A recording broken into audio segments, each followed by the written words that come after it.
अस्सलामु अलैकुम वरहमतुल्लाहि वबरकातुहू।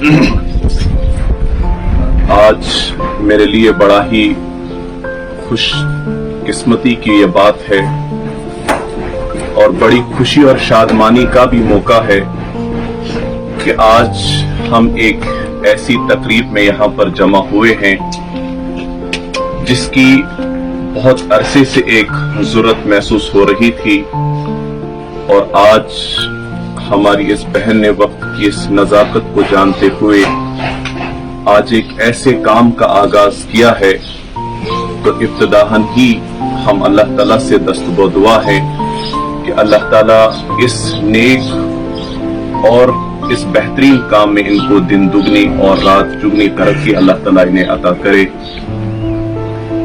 कुछ दिन पहले और कुछ महीनों से इस पर बहुत डिस्कशन हो रहा था कि इस तरीके का कोई इनिशिएटिव लिया जाए जहां पर हम अपनी नौनिहालान को, अपनी नौजवान नस्ल को तालीम के साथ साथ तरबियत का भी उनका कोई बेहतरीन इंतजाम हो, क्योंकि आज जिस माशरे का हम हिस्सा हैं या जिस दौर से हम गुजर रहे हैं, इस वक्त हमें दुनिया के अंदर पढ़े लिखे और लिटरेट लोगों की कमी तो महसूस नहीं होती, लेकिन इस वक्त सबसे ज्यादा जिन लोगों की कमी महसूस होती है वो तरबियत याफ्ता लोगों की कमी महसूस होती है। इन्हीं तरबियत याफ्ता लोगों की कमी की बुनियाद पर आज हम देखते हैं हमारा सारा का सारा माशरा, और इस माशरे के किसी भी फैब्रिक को जब उठाकर आप देखते हैं उसमें आपको एक अकल बकल नजर आती है। तो वजह यह है कि आज की इस वक्त में और आज की इस इंसान ने अपने आप को ज्यादा तालीम की तरफ तो मुतारिफ कराया या तालीम के मैदान में ये आगे तो बढ़ा, लेकिन इस तरबियत के पहलू को बहुत हद तक फरामोश कर दिया गया। लेकिन पहले वक्तों में हम देखते थे किसी भी इदारे की जो बुनियाद डाली जाती थी उसका बुनियादी मकसद ये होता था कि इस तालीम के साथ साथ इन बच्चों की तरबियत भी की जाए ताकि आने वाले वक्त में ये माशरे के एक जिम्मेदार शहरी होने की हैसियत से अपनी जिंदगी बसर करे। लेकिन वक्त गुजरने के साथ साथ ये तालीम और तरबियत का ये निजाम जो है ये बिल्कुल अलग हो गया है, एक दूसरे से बहुत दूर हो गए। आज जहां पर तालीम है वहां पर तरबियत नहीं है, और जहां पर तरबियत का कोई निजाम है वहां पर तालीम का वैसा इंतजाम नहीं है। मेरी मुराद है कि आज आपने देखा कि हम अपने इर्द गिर्द अगर देखें, अपने माशरे पर जब हम नजर दौड़ाएं, दो तरह के निजाम तालीम इस वक्त हमारे माशरे में राइज है। एक मदरसा तालीम है, एक हमारी मुरवज्जा तालीम है। हालांकि इस्लाम ने इसका कोई डिमार्केशन नहीं बताया, इस्लाम ने इन दोनों चीजों को मुतफरिक नहीं कहा और कोई इसमें किसी किस्म का कोई डिमार्केशन इस्लाम ने नहीं बताया। लेकिन हम लोगों ने इसको ऐसा डिमार्केट कर दिया कि आज मदरसा बैकग्राउंड से आने वाले बच्चे मुतनफिर हैं उन लोगों से जो यूनिवर्सिटी में पढ़ते हैं, या यूनिवर्सिटी में पढ़ने वाले लोग मुतनफिर हैं उन लोगों से जो मदरसों में पढ़ते हैं। और एक ऐसी डिमार्केशन बीच में खड़ी हो गई है कि बहुत मुश्किल लगता है कि हम इन दोनों चीजों को क्लब करें। इसीलिए मैंने जिस आयत मुबारका, जिन आयात का मैंने इंतखाब किया, अगर हमने कभी भी शऊर की निगाह से इन आयतों को पढ़ा होता और आज के मॉडर्न ट्रेंड्स को समझने की हमें कोशिश की होती तो उम्मत मुस्लिमा का आज ये हाल नहीं होता। और बहुत जबरदस्त बात एक फ्रेंच फिलोसोफर ने कही है कि मुझे ताज्जुब होता है आज इस मुसलमान कौम को देखकर, ये तालीमी तौर पर इतनी पस्ती के शिकार है। हालांकि इनका रसूल जब आया, उनका इशारा आप सल्लल्लाहु अलैहि वसल्लम की तरफ है कि इनका रसूल तो सबसे पहला जो पैगाम उनने दिया तो यही दिया, इकरा पढ़ो, लेकिन बिइस्मि रब्बिकल्लज़ी खलक, अपने रब के नाम से पढ़ो। खलकल इंसान मिन अलक, जिसने इस इंसान को एक नुतफे से पैदा किया। तो अगर इन आयात पर हम गौर करें, इसमें दो इंपॉर्टेंट डायनेमिक्स एजुकेशन के एक्सप्लेन हुए हैं, जो एजुकेशन के दो प्राइमरी एम्स हैं जिनको आज हमारे बच्चों ने या हमारे तालीमी इदारों में फरामोश करने की बुनियाद पर हम देखते हैं एक बच्चा जो एक वालिदैन की 25 या 30 साल की इन्वेस्टमेंट होता है, लेकिन 30 साल के बाद उस पेरेंट को यह पता चलता है कि मेरी ये सारी इन्वेस्टमेंट जाया है। क्यों? क्योंकि वो बच्चा तालीम तो हासिल करता है, लेकिन तरबियत से महरूम रहने की वजह से वो उसके बुढ़ापे का सहारा नहीं बनता, वो इसकी आंखों की ठंडक नहीं बनता। जिस वक्त उन वालिदैन को जरूरत थी उस औलाद की को उसका सहारा बने, तो उस वक्त उन्हें वो औलाद मयसर नहीं होते। उसमें औलाद की कोई गलती नहीं है। आपने उनकी तालीम का बेहतरीन इंतजाम किया, बेहतरीन से बेहतरीन स्कूल्स में आपने उनको डाला, बेहतरीन से बेहतरीन एजुकेशनल सेटअप उनको देने की कोशिश की, लेकिन कभी ये नहीं सोचा कि इनकी तरबियत ऐसी की जाए, ये तालीम हासिल करने के बाद, अच्छी मुलाजमत हासिल करने के बाद, ये आपके बुढ़ापे का सहारा ये बन जाए, ये आपकी आंखों की ठंडक बन जाए। इस पर बहुत कम फोकस है। तो इसीलिए अल्लाह ताला ने हमको यही हुक्म दिया था, आप पढ़िए लेकिन अल्लाह के नाम से पढ़िए। और जिस भी निजाम तालीम में अल्लाह ताला की मारिफत नहीं है, वो तालीम नहीं, वो जाहिलियत है। क्योंकि तालीम के आज के मॉडर्न वर्ल्ड के अंदर जो एजुकेशन के 3 एम्स बताए जाते हैं कि तालीम हासिल करने के बाद एक बच्चे के अंदर, एक तालीम याफ्ता इंसान के अंदर 3 चीजें पैदा होनी चाहिए। उनमें सबसे पहली चीज क्या है? कॉन्फिडेंस। लेकिन आज हमें अपने बच्चों के अंदर वो कॉन्फिडेंस, खुद एतमादी नजर नहीं आती। दूसरी बात क्रिएटिविटी, आज हमारे बच्चे क्रैमर्स हैं, क्रिएटिव नहीं है। तीसरी बात कैरेक्टर, अखलाकियात, हमारे बच्चे तालीम याफ्ता लेकिन बेहतरीन अखलाक उनके अंदर नहीं है। हालांकि हमें हुक्म हुआ था इकरा बिस्मि रब्बिकल्लज़ी खलक़, अपने रब के नाम से पढ़ो। और जब भी इंसान के अंदर ये अल्लाह की मारिफत आ जाए, रब की मारिफत आ जाए, तो उस इंसान के अंदर अकाउंटेबिलिटी पैदा हो जाती है। वो इंसान अकाउंटेबल अपने आप को हर वक्त महसूस करता है। वो कोई भी काम करने से पहले 100 बार ये सोचता है कोई मुझे देख रहा हो या ना देख रहा हो, लेकिन मेरा परवरदिगार मुझे देख रहा है। ये सेल्फ अकाउंटेबल ये इंसान बन जाता है। लेकिन आज इसी अकाउंटेबिलिटी के फुकदान की बिना पर आज आप किसी भी जगह, किसी तालीमी इदारे में जाएं या सोसाइटी के किसी भी कोई भी महकमा उठाकर आप देख लीजिए, इसी अकाउंटेबिलिटी की ना होने की वजह से, इसी खुदा का तस्वुर न होने की बुनियाद पर आज हम देखते हैं कि किस तरह से हमारे पढ़े लिखे लोग जो बेहतरीन कुर्सियों पर बैठे हुए हैं, लेकिन उनके जेर साया इंसानियत को कोई चैन नहीं मिल रहा है। उनकी वजह से लोग मुस्तफीद नहीं होते, बल्कि लोग उनकी वजह से परेशान होते हैं, क्योंकि उन्हें अपना आप अकाउंटेबल लगता है अपने हायर अप्स के सामने। उन्हें यह एहसास नहीं है कि इससे बड़ी अकाउंटेबिलिटी हमारी एक उस जगह पर है जहां पर हम सबको किसी दिन जवाब देना। तो इस चीज के फुकदान की वजह से आज हम देखते हैं कि हमारे माशरे में सब कुछ होने के बावजूद भी इस चीज का फुकदान है। और आज हमारी सोसाइटी के तमाम फैब्रिक्स, जो हमारा सोशल फैब्रिक हो, वो हमारा पॉलिटिकल फैब्रिक हो या हमारा इकोनॉमिक फैब्रिक हो, सबके अंदर आपको एक बिगाड़ नजर आएगा, क्योंकि हमारी एजुकेशन में ये बेसिक कंपोनेंट लैकिंग है। हमारी तालीम हमको खुदा से मुतारिफ नहीं कराती। अभी आपने तिलावत में भी सुना कि अल्लाह ताला अपना तारुफ, अल्लाह ताला कसम खाकर कहते हैं कि इस इंसान की अजमत को बयान करते हैं, लक़द खलक़नल इंसान फी अहसनी तक़वीम, कि हमने इस इंसान को बेहतरीन साख्त पर पैदा किया। बेहतरीन साख्त से मुराद क्या है? ये क्राउन ऑफ द क्रिएचर है। लेकिन साथ में क्या कहा? लक़द खलक़नल इंसान फी अहसनी तक़वीम सुम्मा रददनाहु अस्फल साफिलीन।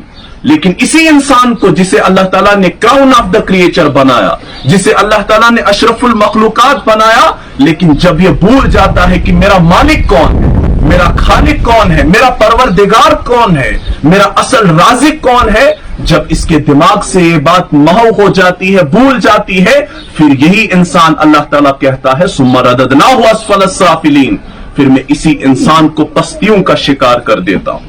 और ऐसी पश्तियों की शिकार हो जाता है कि इसकी हालत चौपाइयों जैसी हो जाती है। इसे हक और बातिल में कोई तमीज नजर नहीं आती, इसे खरे और खोटे में कोई फर्क नजर नहीं आता, इसे अच्छे और बुरे का सलीका और तरीका इसको नजर नहीं आता। तो पहला कंपोनेंट जो एजुकेशन का है वो मारिफत इलाही है, कि अल्लाह ताला की मारिफत हमें हासिल हो, हम जाने कि हमारा खालिक कौन है, हम जाने कि हमारा मालिक कौन है। اور سب سے بڑی بات کہ آج تعلیم یافتہ لوگ بھی اپنے بچوں کو لے کر اتنے پریشان، ان کے فیوچر کو لے کر اتنا پریشان، اور اس کانٹیکسٹ میں نہیں کہ ہمارے بچے بہترین انسان بنے اس کے لیے پریشان نہیں ہے، بلکہ ان کی روزگار کو لے کر پریشان ہے۔ تو یہ سب سے پہلا سائلنٹ ٹیسٹمنی ہے کہ ہمارا اللہ کی ذات پر کوئی ایمان نہیں ہے۔ ہم صرف یہ زبان کی حد تک کہتے ہیں کہ اللہ تعالیٰ پالنہار ہے، لیکن پریکٹیکل لیول پر ہمیں لگتا ہے کہ شاید ہماری ملازمت، شاید ہماری نوکری ہم کو پالتی ہے۔ تبھی ایک مصر کے ایک بہت بڑے مفکر نے یہ بات کہی ہے کہ جس بھی معاشرے کے اندر تعلیم حاصل کرنے کا مقصد سرکاری نوکری ہو، اس معاشرے کے اندر غلام پیدا ہوتے ہیں، قائدین پیدا نہیں ہوتے۔ اور دیکھو آج امت مسلمہ سب سے زیادہ لیڈر لیس قوم ہے۔ کیوں؟ کیونکہ نصاب ایسا پڑھایا جا رہا ہے۔ آج انٹرنیشنل لیول پر امت مسلمہ کو لیڈ کرنے والا کوئی نہیں ہے۔ وجہ کیا ہے؟ ہمارا جو تعلیم کا جو بیسک کمپوننٹ تھا اسی سے خالی ہے۔ اس کے بعد دوسری بات، یہ جو سیلف اکاؤنٹیبلٹی ہے یہ بہت امپورٹنٹ ہے، اللہ کا تصور بہت امپورٹنٹ ہے۔ اور دوسری بات، جو دوسرا کمپوننٹ ایجوکیشن کا ہے وہ انسان کی سیلف ڈسکوری ہے، انسان کی اپنی پہچان ہے، جسے اب اپنی پہچان کہتے ہیں، جس اپنی پہچان کی وجہ سے انسان کے اندر کانفیڈنس ڈیولپ ہوتا ہے۔ تو اللہ تعالیٰ کا تو ہمیں حکم تھا کہ میں نے تمہیں ایک نطفے سے پیدا کیا۔ اگر انسان اس پر غور کرے تو اس انسان کے اندر کبھی غرور پیدا نہیں ہو سکتا، اس کے اندر کبھی تکبر پیدا نہیں ہو سکتا، کیونکہ اس کے ہر وقت یہ بات معلوم ہوگی کہ مجھے تخلیق کرنے والا کون ہے اور میری اصل حیثیت کیا ہے، تو وہ کبھی بھی تکبر کا شکار نہیں ہو سکتا۔ اور یہی چیز اس کے اندر کانفیڈنس ڈیولپ کر سکتی ہے۔ لیکن آج جب ہمارے سامنے مختلف لوگ پرسنالٹی ڈیولپمنٹ کی بات کرتے ہیں، ہمیں لگتا ہے کہ یہ زبردست کوئی بات ہے، کوئی نیا کانسیپٹ ہے، لیکن ایسی بات نہیں ہے، کیونکہ ہمارا سیرت کا کام مطالعہ ہے۔ آپ صلی اللہ علیہ وسلم کی سیرت ہم نے نہیں پڑھی، ورنہ دنیا کے سب سے بہترین پرسنالٹی ڈیولپمنٹ کے لیے سب سے زیادہ بہتر کام کرنے والے انسان محمد عربی صلی اللہ علیہ وسلم ہے، جس نے ایک اونٹ چارنے والے انسان کو فاروق اعظم بنا دیا، جس نے ایک حبشی غلام کو خانے کعبہ کے اوپر کھڑا ہو کر اذان دینے والا بنا دیا۔ یہ پرسنالٹی گرومنگ نہیں ہے تو اور کیا ہے؟ لیکن آج ہم نے بچپن سے ہی لے کر اپنے بچوں کے سامنے ایسے رول ماڈلز رکھے، انہیں آپ صلی اللہ علیہ وسلم کی شخصیت، آپ صلی اللہ علیہ وسلم کی سیرت مطہرہ کے ساتھ ان کا تعارف نہیں ہے۔ یہی وجہ ہے کہ ان کے رول ماڈلز کچھ اور ہیں۔ میں نے پچھلی بار بھی یہاں پر اسلامیہ فریدیہ میں ایک لیکچر کے لیے گیا تھا، میں نے وہاں پر بچوں کو کہا کہ اگر آج کی ڈیٹ میں آپ کا شوق ایڈمنسٹریشن میں جانے کا ہے تو آپ ایک بہترین ایڈمنسٹریٹر تب تک نہیں بن سکتے جب تک نہ فاروق اعظم کا دور خلافت آپ پڑھیں، یہ ممکن ہی نہیں ہے۔ اور یہ صرف اس بات پر ہم نہیں کہتے کہ ہماری ان کے ساتھ عقیدت ہے، یہ غیر کہتے ہیں۔ یہ مہاتما گاندھی نے بھی کہا کہ اگر آج بھی دنیا کو امن و امان کی ضرورت ہے تو فاروق اعظم اور ابو بکر جیسے لوگ اور لیڈر ہم کو ریکوائرڈ ہیں۔ لیکن ہمارے بچوں کے آئیکن وہ ہے ہی نہیں، کیوں؟ ہم نے متعارف نہیں کرایا۔ تو یہ بہت ایک بڑا ڈیزاسٹرس کمپوننٹ ہے ہماری ایجوکیشن کا، نہ ہمارا بچہ خدا سے متعارف، نہ اپنے آپ سے متعارف۔ آج آپ دیکھیے کہ ہمارا بچہ پوسٹ گریجویٹ ہونے کے بعد، ڈاکٹریٹ کرنے کے بعد کنفیوژن کا شکار ہے، لو سیلف اسٹیم کا شکار ہے۔ وجہ 25 سال اور 30 سال کے بعد وہ ڈھونڈتا پھرتا ہے اب میں کیا کروں، کیونکہ اس نے اپنے آپ کو ڈسکور نہیں کیا۔ میں نے پہلے بھی ایک بات ہمیشہ ہی کہتا ہوں کہ انسان کی زندگی میں 2 جنم ہوتے ہیں۔ ایک وہ جنم جب ہم نے اپنی ماں باپ سے جنم لیا، اپنی ماں کی کوکھ سے ہم نے جنم لیا، وہ بایولوجیکل برتھ ہے۔ لیکن ایکچوئل برتھ وہ ہے جس دن آپ کو پتا معلوم ہو جائے، جس دن آپ کو پتا لگ جائے کہ میں پیدا کیوں ہوا، کس مقصد کے لیے پیدا ہوا۔ اصل برتھ انسان کی وہ برتھ ہوتی ہے۔ تو میرے کہنے کا جو اوورال مقصد ہے کہ ہم ان 2 بنیادی کمپوننٹس، ایک تو خدا کا تصور ہونا، اس کے بعد انسان کا اپنا سیلف ڈسکوری، یہ 2 امپورٹنٹ کمپوننٹس ایجوکیشن ہے کہ ہیں، یہ دونوں کمپوننٹس اس وقت لیکنگ ہیں۔ اور یہی وجہ ہے کہ نہ ہمارے بچوں کے اندر سیلف کانفیڈنس ہے، نہ ان کے اندر کریٹیوٹی ہے، اور نہ ہی ان کے اندر کیریکٹر ڈیولپ ہو رہا ہے۔ اور یہ بات بھی صحیح ہے کہ انسان کے کیریکٹر کا تعلق اللہ اور اس انسان کے درمیان ہے، لیکن اس کو ڈیولپ کیا جا سکتا ہے، اس کو انکلکیٹ کیا جا سکتا ہے، اس کو کسی انسان کے اندر ڈالا جا سکتا ہے۔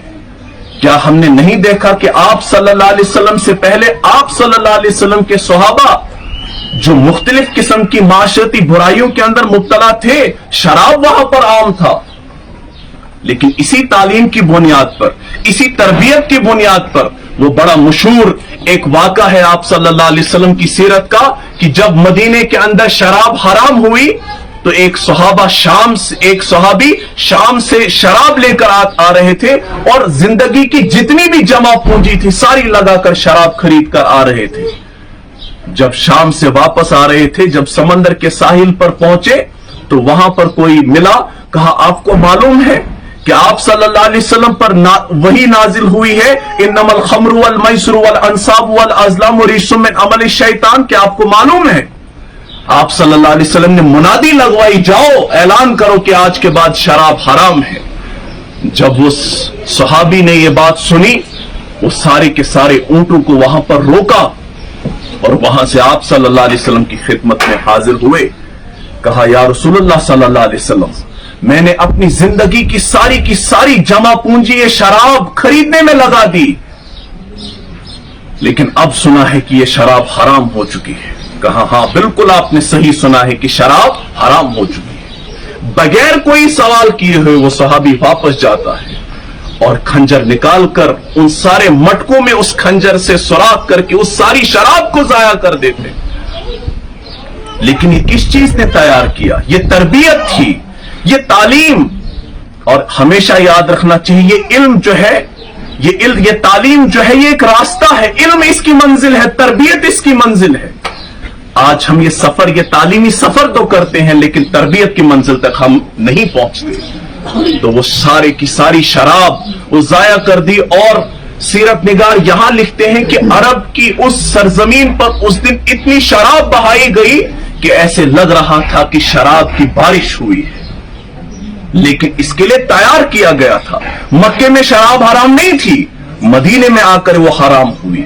ایک گریجول پروسیس ہے یہ تربیت کا، جو ہمارے نصاب کے اندر شامل ہونا چاہیے تھا، انفارچونیٹلی نہیں ہے۔